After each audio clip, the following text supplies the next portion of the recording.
సోయలేదంటే మీకు చెప్పినారా లేదా గట్టిగా? నోరుతో చెప్పి చేతులు చెప్పమ్మా. చెప్పలేడు, చెప్పకుండా మీ సంతకాలు తీసుకున్నాడు. ఆడ హైదరాబాద్ హాస్పిటల్లో నూసినారు మా తీసుకుపోయి 2 సార్లు. ఒకసారి నిజామాబాద్లో వేసినారు. మాకు తెలివి లేదు. మీకు అన్నం ఎవరు పెట్టారు మరి? అప్పుడా అన్నం లేదు, ఏం లేదు అప్పట్లో. ఇప్పుడు ఎక్కడ ఉంటారు మీరు? ఇప్పుడు చిన్న కొడుకు ఆడ ఉంటాము. యాభై టయానికి తీసుకొస్తారు, ఆడ పెట్టి వస్తారు, తింటాం. మరి చిన్న కొడుకు నువ్వు ఆస్తి లేకపోతే చిన్న కొడుకు ఎందుకు తింటాను నువ్వు మరి? ఆస్తి ఎవరికి ఏదమ్మా, ఏమి తింటాం. నువ్వు ఎవరికి పంచలేవు కదా? మా తల ముసలాయన పంచిండు, మా తల 7 ఎకరాలు పంచిండు. సరే, ఇంకొక విషయము.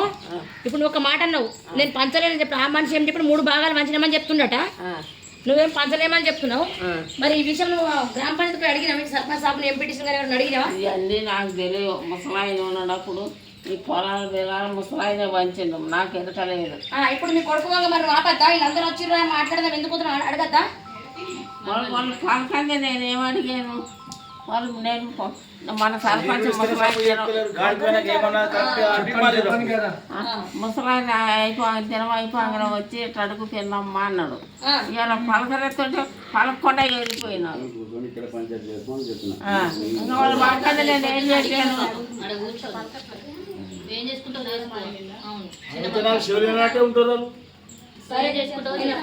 వీడియో బంద్